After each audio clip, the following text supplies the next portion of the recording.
예수님의 피와 살이 답이다. 이 제목 꼭 기억하시기 바랍니다. 한 주간 계속해서 되새기십시오. 이 제목만은 여러분들 계속해서 되새겼으면 좋겠습니다. 전도 폭발 훈련을 받아보면 두 가지 질문을 합니다. 첫 번째, 오늘 밤 이 세상을 떠난다라면 천국에 들어갈 확신을 가지고 계십니까? 자, 이 질문 여러분들 어떻게 대답하시겠습니까? 만약에 오늘 이 세상을 떠난다라면 여러분은 정말 천국에 들어갈 확신을 가지고 계십니까? 이 질문이 여러분들이 아멘이 되어져야 됩니다.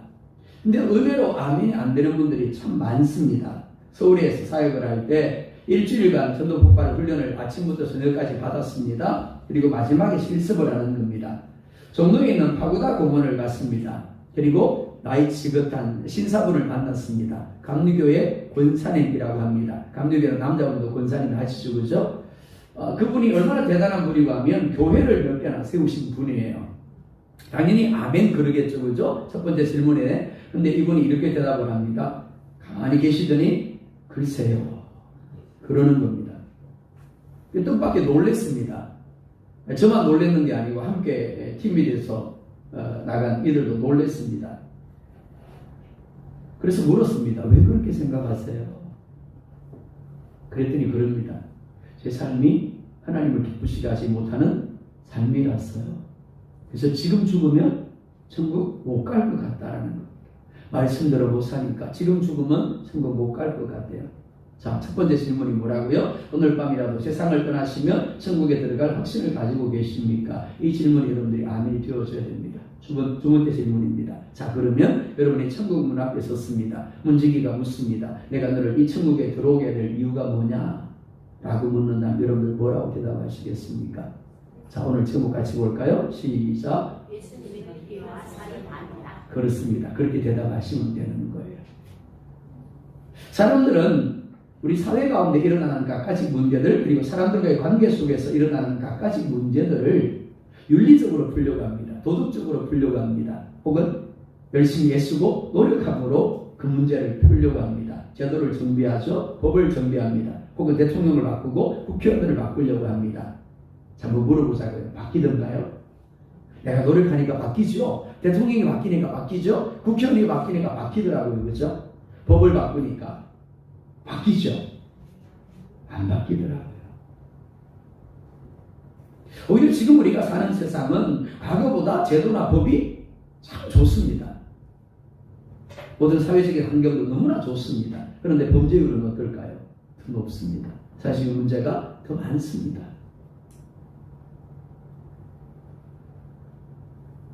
마치 뿌리가 썩어 있는데 가지만 튼튼하게 하면 좋은 열매를 맺을 것이다 라고 여기는 것과 같은 겁니다.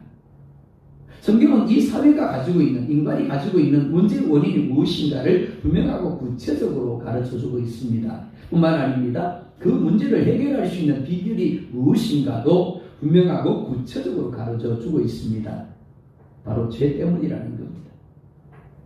그리고 그 죄의 문제는 그 어떤 것도 아닌 오직 예수 그리스도의 십자가 희생, 즉 예수님의 피와 살로만 해결할 수 있다라는 겁니다. 이를 인정하지 못하니까 단지 윤리적으로 도덕적으로 혹은 태도를 바꾸고 방식을 바꾸기 위해서 힘쓰고 애쓰는 겁니다. 문제는 교회 안에도 이런 생각을 하는 이들이 많다라는 겁니다. 내가 좀 더 애쓰면, 좀 더 노력하면, 좀 더 도덕적으로, 좀 더 윤리적으로 발언이 되어지면 문제가 해결되어지겠지? 과연 그럴까요?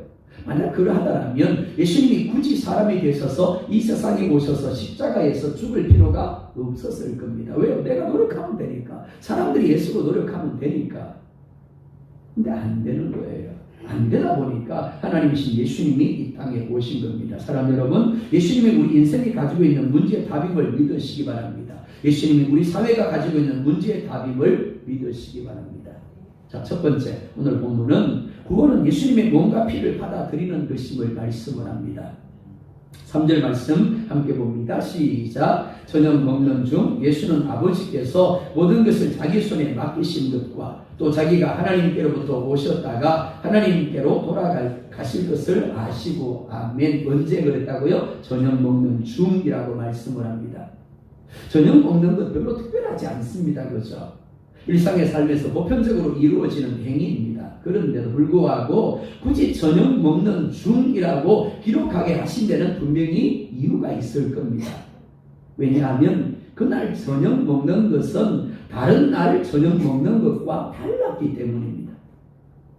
헬라어로 시간을 가리키는 단어가 두 가지가 있다라고 했습니다. 하나는 크로노스이고 하나는 카이로스라고 했죠. 우리가 일반적으로 시간이라고 말하는 것은 크로노스라고 했습니다. 지금 몇 시입니까? 라고 물을 때 그건 크로노스예요. 보편의 시간입니다.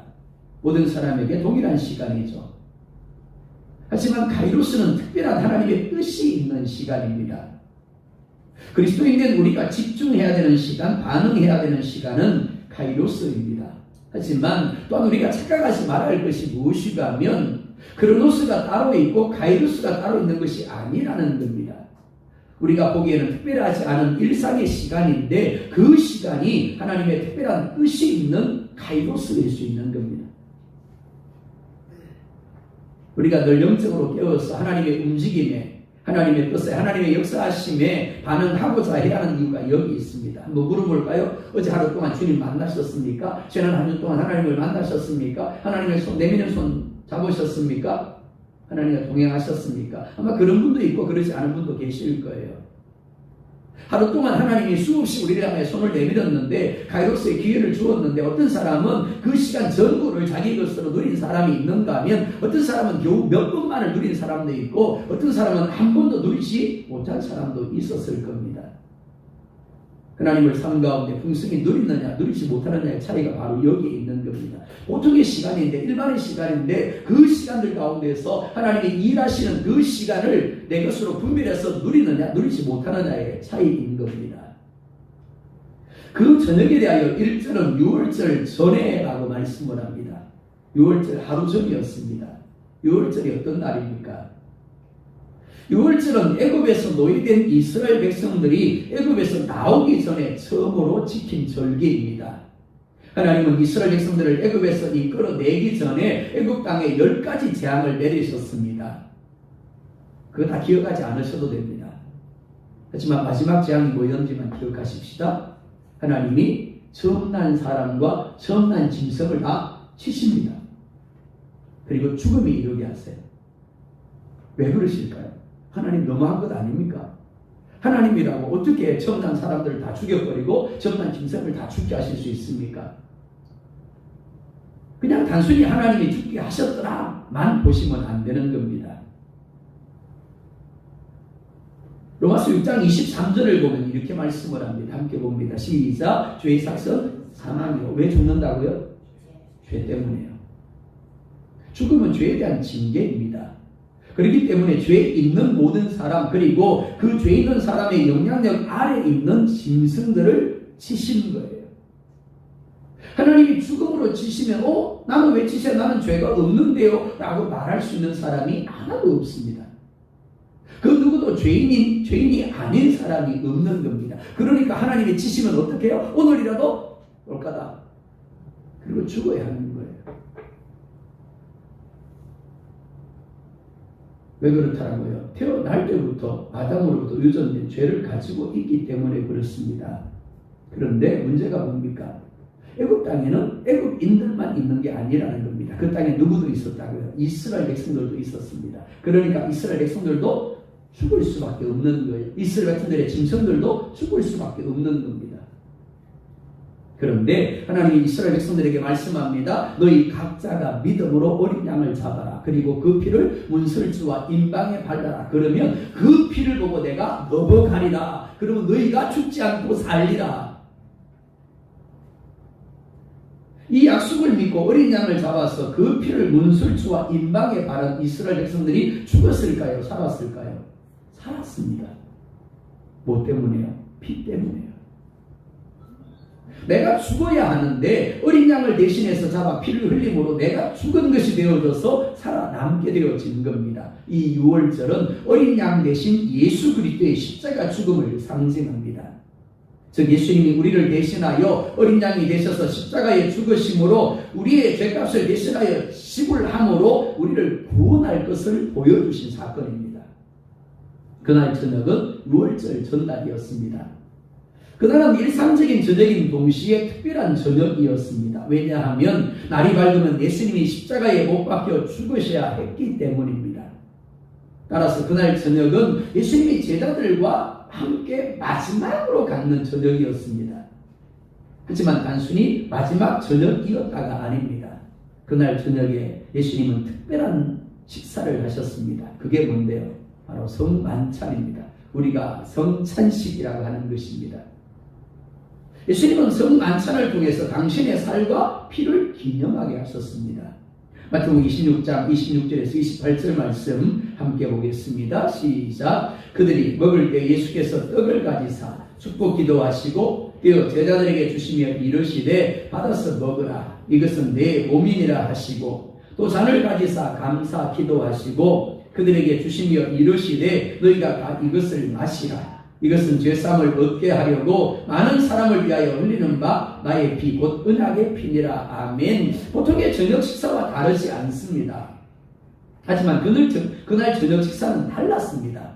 어제와 똑같은 빵입니다. 어제와 똑같은 포도주예요. 그런데 달랐다는 겁니다. 왜냐하면 예수님이 자신의 죽음의 의미를 되새기고 제자들로 하여금 기억하게 하셨기 때문입니다. 예수님은 떡을 떼어서 제자들에게 줍니다. 그날만 그랬을까요? 아니요. 어제도 그리고 그저께도 그랬을 겁니다. 그런데 어제와 다른 겁니다. 그저께와 다른 거예요. 이렇게 말씀을 합니다. 내 몸이다. 예수님의 몸은 인생이 가진 죄를 위하여 드려진 제물입니다. 그래서 채찍에 맞았습니다. 그리고 상했습니다. 그리고 못에 박혔죠. 그리고 창에 찔리셨습니다. 그러니까 눈에 보이는 것은 떡인데 영적으로는 나를 위하여 채찍에 맞고 상하고 십자가에 못 박히고 창에 찔린 예수님의 그 몸을 내 안에 받아들이는 겁니다. 떡을 받아서 먹는데 뭘 먹는다고요? 예수님의 몸을 먹는 거예요. 또한 포도주를 주시며 이렇게 말씀을 합니다. 마시라. 어제와 똑같습니다. 그저께와 똑같습니다. 그런데 또한 이렇게 말씀을 합니다. 죄사함을 얻게 하려고 많은 사람을 위하여 흘리는 나의 피, 약속의 피다. 그러니까 눈에 보이는 것은 뭡니까? 포도주예요. 근데 실제적인 의미는 뭐라고요? 예수님의 피를 지금 먹는 겁니다. 성찬식은 단지 떡을 먹고 포도주를 마시는 것이 아닙니다. 성찬식은 예수님이 나를 위하여 피를 흘리고 몸이 찢기신 것을 믿음으로 인정하며 예수님의 그 몸을, 예수님의 피를 받아들이는 겁니다. 예, 맞습니다. 나를 위하여 이 몸이 찢겨졌습니다. 그 몸을 내가 지금 받습니다. 그렇습니다. 예수님이 나를 위하여 피를 흘리셨습니다. 그 피를 내가 지금 받아들입니다. 그러니까 성찬식을 통하여 나는 죽었습니다. 그리고 예수님이 내 안에 계십니다라고 고백하는 겁니다. 자, 한번 생각해 보자고요. 예수님의 몸을 받아들였습니다. 예수님의 피를 받아들였습니다. 그러면 어떻게 될까요? 그거는 단지 교회를 다니지 않던 사람이 교회를 다니는 것이 아니라고 했습니다. 요한복음 1장 12절에 뭐라 말씀하죠? 영접하는 자, 그 이름을 믿는 자들은 이라고 말씀을 합니다. 그렇습니다. 그거는 예수님을 받아들이는 겁니다. 뭐요? 예수님의 몸을 받아들이는 겁니다. 예수님의 피를 받아들이는 거예요. 나를 위해 지키시고 나를 위해 흘리신 그 몸과 그 피를 받아들이는 겁니다. 죄는 아담이 하나님을 거부하고 자신이 하나님과 같이 되려고 한 것으로부터 시작이 되었습니다. 그러니까 반대로 구원은 뭐라고요? 나를 비우는 겁니다. 나를 부인하는 겁니다. 그리고 예수님을 받아들여서 예수님이 나의 하나님이 되고 예수님이 나의 주인이 되게 하는 겁니다. 내 마음이 아는 거예요. 예수님의 마음이 되고 내 몸이 아니라 누구의 몸이요? 예수님의 몸이 되게 하는 겁니다. 자, 3절 말씀 다시 보겠습니다. 시작. 저녁 먹는 중 예수는 아버지께서 모든 것을 자기 손에 맡기신 것과 또 자기가 하나님께로부터 오셨다가 하나님께로 돌아가실 것을 아시고 아멘. 말씀을 나누어 보겠습니다. 첫째, 이 일은 언제 있었다고요? 6월절 저녁 중에. 둘째, 예수님은 아버지께서 모든 것을 자기 손에 맡기신 것을 아셨다라고 말씀을 합니다. 세 번째, 예수님은 자기가 하나님께로부터 왔다가 하나님께로 돌아갈 것을 아셨다라고 말씀을 합니다. 사모님 뒤에 한번 가보세요. 지난 주일에 살펴본 것처럼 우리의 삶은 어쩌다 보니까 우연히 태어난 존재가 아닙니다. 하나님이 계획하셔서 보내시고 살게 하시는 삶입니다. 그리고 때가 되면 다시 이 세상을 떠나 누구에게로? 대답 잘 하셔야 돼요. 네. 때가 되면 이 세상을 떠나 아버지께로요. 지난주에 배웠잖아요. 아버지께로 다시 돌아가게 될 겁니다. 그래서 우리는 누군가가 죽었을 때 이렇게 이야기합니다. 돌아가셨어요. 자, 그런데 자신의 삶을 하나님께 보내신 사명자의 삶임을 알고 사명을 감당하다가 아버지께로 돌아가는 사람이 있는가 하면 그렇지 않은 사람도 있다. 예수님은 아셨습니다. 첫째, 자기가 하나님께로부터 이 땅에 보냄을 받았다는 것을 아셨습니다. 여러분도 알 수 있기를 원합니다. 두 번째, 자신이 이 땅에 살 동안 무엇을 위하여 살아야 하는 것을 아셨습니다. 여러분들도 알 수 있기를 원합니다. 세 번째, 자신이 죄인들을 위하여 죽어야 한다는 것. 그러나 그 죽음이 끝이 아니라 다시 부활하고 승천하여 아버지께로 돌아가게 될 것을 아셨습니다. 우리도 알 수 있기를 원합니다. 뿐만 아닙니다. 예수님은 아버지께서 모든 것을 자기 손에 맡기신 것을 아셨습니다. 아버지 하나님이 예수님께 맡기신 모든 것이 무엇일까요? 바로 구원입니다. 사람은 태어날 때부터 최초의 사람인 아담으로부터 유전된 죄를 가지고 있습니다. 그리고 살아가면서 생각으로, 마음으로, 태도로, 말로, 행위로 갖가지 죄를 범합니다. 이 죄가 저주와 사망을 우리에게 끌고 왔습니다. 그러니까 저주와 사망의 문제를 해결하려면 우리가 가지고 있는 죄의 문제를 해결해야만 합니다. 하지만 늪에 빠진 사람이 스스로 늪에서 빠져나올 수가 없고 밖에서 누군가가 구해 주어야 하는 것처럼 인간의 노력과 애쓰고로는 결코 죄의 문제를 해결할 수가 없는 겁니다. 누군가 죄 없는 사람이 제물이 되어 죄값을 지불하기 위하여 피를 흘리고 죽어야만 하는 겁니다. 예수님이 사람이 되신 이유가 여기 있습니다. 예수님이 하나님으로부터 보냄을 받은 이유가 바로 여기에 있습니다. 죄 없는 사람이어야만 제물이 될 수 있기 때문입니다. 아버지 하나님이 모든 것을 예수님께 맡겼다고 하시는 이유가 바로 여기에 있습니다. 예수님 말고는 그 누구도 인생에 가진 죄의 문제를 해결할 수가 없기 때문입니다. 그러니까 이 말씀은 예수님만이 구원하신다라는 의미입니다. 뿐만 아닙니다. 예수님만이 심판하신다라는 의미로 이해할 수 있습니다. 예수님만이 우리를 구원하시기에 결국 예수님을 믿지 아니하고 예수님을 받아들이지 않는 사람에 대하여 예수님만이 심판하시는 겁니다. 사랑하는 여러분, 예수님이 아신 것처럼 우리도 알아야 합니다. 단순히 지식적으로 머리로 알면 안 됩니다. 확신해야 합니다. 그래서 예수님을 받아들이고 그 예수님께 반응해야 됩니다. 그러면 예수님의 피, 예수님의 몸으로 살게 되어지는 겁니다. 여러분이 예수님처럼 생각하고 느끼며 예수님처럼 말하며 예수님처럼 반응해야 할 장소는 어디입니까? 그리고 여러분이 예수님의 피로 예수님의 몸으로 반응해야 될 대상과 반응해야 할 것은 무엇입니까? 그렇게 할 수 있기를 원합니다. 두 번째로 구원은 예수님을 통하여 씻김을 받는 것임을 말씀을 합니다. 4절 5절 말씀 함께 보겠습니다. 시작. 저녁 잡수시던 자리에서 일어나 겉옷을 벗고 수건을 가져다가 허리에 두르시고 이에 대야에 물을 떠서 제자들의 발을 씻으시고 그 두르신 수건으로 닦기를 시작하여 아멘. 오늘 말씀은 두 장면을 우리에게 보여주고 있습니다. 하나는 저녁 만찬, 즉 성만찬을 하시는 장면이고 또 하나는 예수님이 제자들의 발을 씻고 닦아주는 장면입니다. 제자들에게 떡을 떼어주시고 포도주 잔을 주어 마시라는 주님이 갑자기 일어나서 대야에 물을 담습니다. 그리고는 제자들의 발을 씻습니다. 그리고 닦아주십니다. 당시 유대인은 광야가 많았습니다. 그리고 대부분 길이 부담되지 않은 길이었습니다. 그리고 대부분 샌들을 신고 있었습니다. 한번 머릿속으로 상상을 한번 해보시기 바랍니다. 바람만 조금 불면 어떻다고요? 먼지가 날립니다. 어릴 제가 살던 동네가 그랬던 것 같습니다. 그 당시만 해도 아스팔트 도로가 없었습니다. 버스가 한번 지나가고 그리고 차량이 한번 지나가면 어떻게 해요? 네, 온통 흙먼지가 날리는 겁니다. 옷을 털고 신발을 털어야만 했습니다. 입을 막아야만 했습니다. 유대가 그랬다라는 겁니다. 그래서 외출 후에는 흙먼지로 인하여 손도 발도 더러져 있었기 때문에 반드시 손을 씻고 발을 씻어야만 했습니다.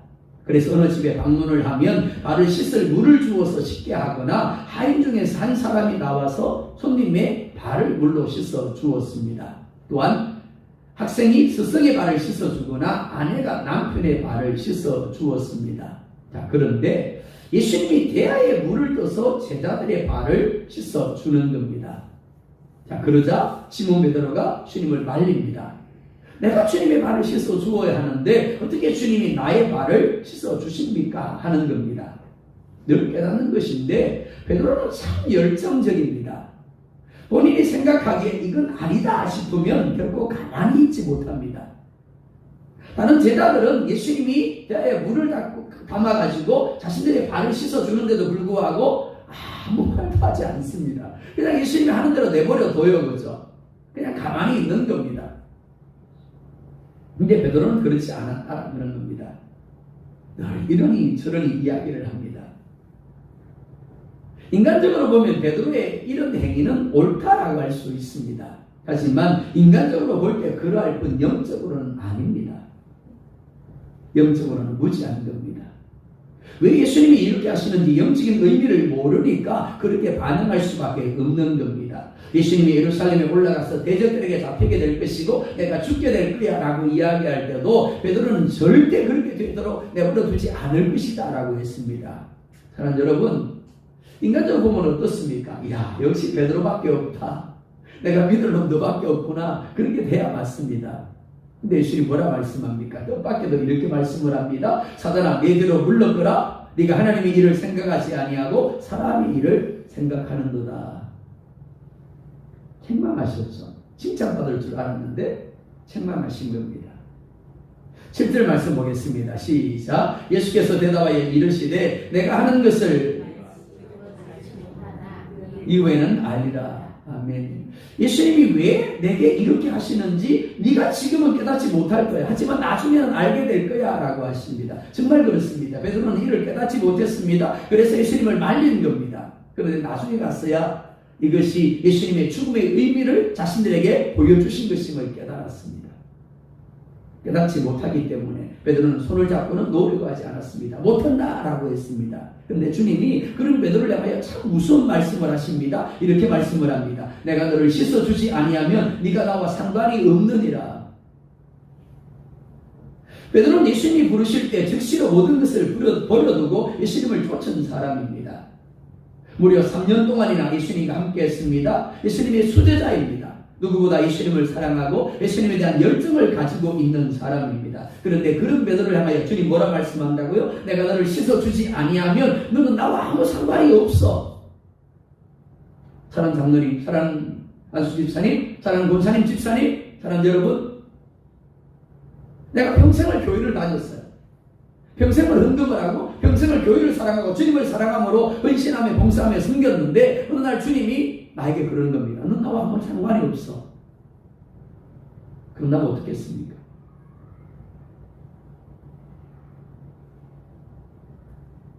교회를 다니고 종교 행위를 하는 것보다 더 중요한 것이 뭐라고요?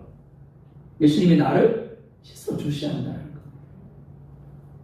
내가 목사라도 예수님이 나를 씻어주지 않는다면 나는 예수님과 아무 상관이 없다는 거죠. 무슨 말씀 아닙니까? 분명히 내가 교회를 다녔고 내가 직분을 받았고 내가 그렇게 열심히 봉사했는데 그렇게 충성했는데 나도 아무 상관이 없어 라는 말씀을 듣는다면 어떻겠습니까? 우리는 얼마든지 예수님을 참 좋은 분으로 여길 수 있습니다. 그리고 하나님의 말씀을 참 좋은 말씀으로 인정할 수 있습니다. 교회 다니는 것이 즐겁습니다. 종교의 행위를 하는 것이 즐거울 수 있습니다. 하지만 거기서 끝나버리면 안 된다라는 겁니다. 3년 동안 이렇게 예수님이 좋았어. 예수님이 전하는 말씀이 좋았어. 예수님이 행하는 이적을 보는 것이 좋아서 정말 열정을 가지고 예수님을 쫓아다니는 이들이 있었습니다. 그들은 어찌 보면 제자들보다 더 열정적이었습니다. 예수님을 더 사랑했어요. 그런데 사복음서를 보면 이들을 가리켜서 무리라고 부릅니다. 구경꾼이라고 부릅니다. 예수님과 상관이 없는 사람들이었다는 것. 내가 너를 씻어주지 아니하면 네가 나와 상관이 없다라는 말씀의 의미가 무엇입니까? 예수님이 십자가에 서리신 피로 씻김을 입어야만 비로소 제사함을 누릴 수 있다는 겁니다. 그 예수님의 몸과 피를 받아들여야만 예수님과 상관이 있다는 것. 요한계시록 7장 13절 14절 볼까요? 시작. 장로 중 하나가 응답하여 나에게 이르되 이 흰 옷 입은 자들이 누구며 또 어디서 왔느냐? 내가 말하기를 내 주여 당신이 아시나이다 하니 그가 나에게 이르되 이는 큰 환란에서 나오는 자들인데 어린 양의 피에 그 옷을 씻어 희게 하였느니라. 뭐라 말씀합니까? 흰 옷을 입었는데 그들이 누구라고요? 어린 양의 피에 그 옷을 씻었대요. 우리가 가진 죄는 도덕이나 선한 행위를 통하여 결코 없어지지 않습니다. 아무리 명품 비누로 씻고 씻어도 없어지지 않습니다. 종교 행위를 열심히 한다고 해서 또한 우리의 죄가 없어지는 것도 아닙니다. 오직 어린 양이신 예수 그리스도의 피로만 씻어지는 겁니다. 믿음으로 예수님을 그 마음에 받아들인 이들, 예수님의 그 피와 살을 믿음으로 받아들인 이들, 예수님의 죽음을 자기 죽음으로 받아들인 이들, 그들만이 예수님의 피로 깨끗하게 되어집니다. 그렇기 때문에 오늘 우리는 진지하게 우리 자신을 향해 물어야 합니다.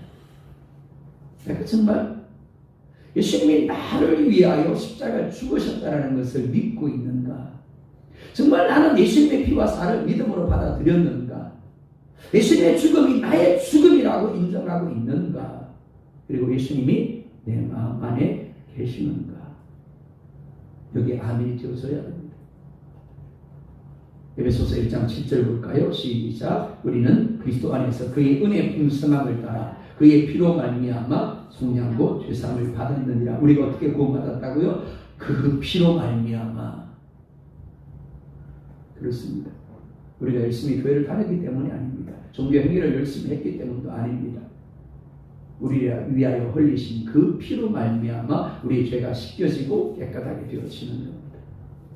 9절 10절 말씀 봅니다. 시작. 시몬 베드로가 이르되 주여 내 발뿐 아니라 손과 머리도 씻어 주옵소서. 예수께서 이르시되 이미 목욕한 자는 발밖에 씻을 필요가 없느니라. 온몸이 깨끗하니라. 너희가 깨끗하나 다는 아니니라 하시니 아멘. 베드로 참 다혈질의 사람입니다. 어느 순간 팍 끌어올랐다가 어느 순간 팍 식어버리고요. 좋아합니다 사랑합니다 그랬다가 어느 날 헝 그래버리고. 여러분들 그렇게 되지 마시기 바랍니다. 절대로 나의 발을 씻어주지 못한다라고 예수님의 손 붙잡고는 못 넣습니다. 그렇게 고집 피우던 베드로가 내가 너를 씻어주지 않으면 넌 나와 상관이 없다라고 하자 이제는 어떻게 해요? 예수님 그러면요 발뿐이 아니라 손과 머리도 씻어주십시오 라고 이야기를 합니다. 왜요? 다른 제자들은 발만 씻어주었는데 발만 씻으면 되는데 왜 손과 머리도 씻어달라고 그럽니다. 왜요? 그러면 나는 다른 제자들보다 어떻다고요? 더 예수님과 상관이 있는 것처럼 보일 것이었기 때문에 그렇습니다. 그 순간에도 어쨌든 간에 제자들에게 자기 자신을 드러내고 싶은 거예요. 하지만 주님은 이미 목욕을 한 사람은 발밖에 씻을 필요가 없다라고 하십니다. 그러면서 너희가 깨끗하나 다는 아니라고 하십니다. 예수님의 말씀은 유대적인 문화에 근거한 말씀입니다. 그러니까 베드로가 충분히 이해할 만한 말씀입니다. 당시 유대인들은 손님으로 초청을 받아서 다른 집을 방문할 때 그리고 잔치집에 참석할 때는 먼저 목욕을 하고 몸을 깨끗하게 했습니다. 그리고 그로 말미암아 부정을 씻었어요. 그러니까 다시 목욕할 필요가 없는 거죠. 단지 오는 동안 먼지로 인하여 더럽혀진 발만 씻으면 되는 겁니다. 하지만 이는 영적인 의미를 담고 있는 말씀이기도 합니다. 즉 거듭남에 대한 구원에 대한 말씀입니다. 이미 예수 그리스도로 말미암아 영적으로 거듭나서 깨끗하게 씻겨진 사람은 다시 거듭날 필요가 있다고요? 없다고요? 없는 거예요. 근데 하나님을 참 당황스럽게 하는 분들이 있습니다. 이미 구원을 받았는데 이미 거듭났는데 생각날 때마다 하나님께 이렇게 이야기합니다. 하나님 거듭나게 해주세요. 네, 생각날 때마다 그러는 거예요. 하나님 제발 좀 거듭나게 해주세요. 너 거듭났어. 아니요, 제발 좀 거듭나게 해주세요. 아니, 너 거듭났다니까? 그리고 뭐라고요? 이렇게 기도합니다. 하나님, 하나님의 자녀가 되게 해주세요. 아니, 너 벌써 내 자녀야. 아니요, 제발 하나님의 자녀 좀 되게 해주세요. 하나님 얼마나 당황스럽겠어요. 자녀인데 자녀 되게 해달라고 그러고, 거듭났는데 거듭나게 해달라고 그러니까. 그렇습니다. 이미 예수 그리스도로 말미암아 거듭난 사람들, 그 피로 말미암아 깨끗하게 된 사람은 또다시 거듭날 필요가 없는 거예요. 또다시 목욕할 필요가 없는 겁니다. 단지 일상에서 더러워진 발을 씻는 것, 즉 일상에서 범하게 되는 죄를 예수님 앞으로 나아가서 예수의 보혈을 의지함으로 자백하며 회개하면 되는 거예요. 그럼 예수님이 어떻게 해요? 씻어주는 겁니다. 요한일서 1장 9절 보자고요. 시작. 만일 우리가 우리 죄를 자백하면 그는 미쁘시고 의로우사 우리 죄를 사하시며 우리를 모든 불의에서 깨끗하게 하실 것이요. 아멘. 사랑 여러분, 목욕하셨습니까? 아멘. 아직 구원의 확신이 안 쓴가요? 내가 목욕한 것 같기도 하고 안 한 것 같기도 하고 그렇습니까? 하나님의 자녀인 것 같기도 하고 아닌 것 같기도 하고 그렇습니까? 확신할 수 있기를 원합니다. 믿는 자는 구원을 받았다라고 했죠. 그렇죠? 그렇기 때문에 거듭남에 대한 그리고 하나님의 자녀된 것에 대한 분명한 확신을 가질 수 있기를 원합니다. 하지만 일상에서 나도 모르게 죄를 범하게 될 때가 있습니다. 구원받았는데 거듭났는데도 불구하고 발이 더러워지더라고요? 안 더러워지더라고요? 더러워진다라는 거죠. 그렇기 때문에 그때마다 예수님 앞으로 나아가서 예수님 발 씻어주세요 그러면 되는 겁니다. 그러면 얼마든지 예수님이 씻어주심으로 용서해 주시고 깨끗하게 해주시는 겁니다. 자, 그런데 주님은 정말 무서운 말씀을 하십니다. 모두가 깨끗하게 된 것은 아니라고 하십니다. 왜냐하면 가룟 유다가 자신을 팔고 멸망의 길로 갈 것을 아셨기 때문입니다. 자, 이 말씀 우리에게 적용해 보자고요. 첫 번째, 이미 나는 구원을 받았다라고 여기는데 구원을 받지 않았을 수 있습니다. 정말 거듭났다고 여기는데 거듭나지 않았을 수 있는 거예요. 그렇기 때문에 난 아직까지 깨끗해지지 않은 자일 수 있습니다. 그럴 때는 어떻게 해요? 이렇게 기도하시면 됩니다. 하나님, 내가 거듭났다는 것, 하나님의 자녀가 되었다는 것을 분명히 확신하게 하여 주십시오. 그럼 되는 겁니다. 그리고 흔들리지 마시기 바랍니다. 그리고 또한 구원을 받았다면 어떻게 해요? 말씀대로 살기 위해서 애써야 합니다. 하지만 여전히 죄적 본성이 우리 안에 자리하고 있기 때문에 나도 모르게 죄에 반응하게 될 때가 있습니다. 그때 어떻게 해야 된다고요?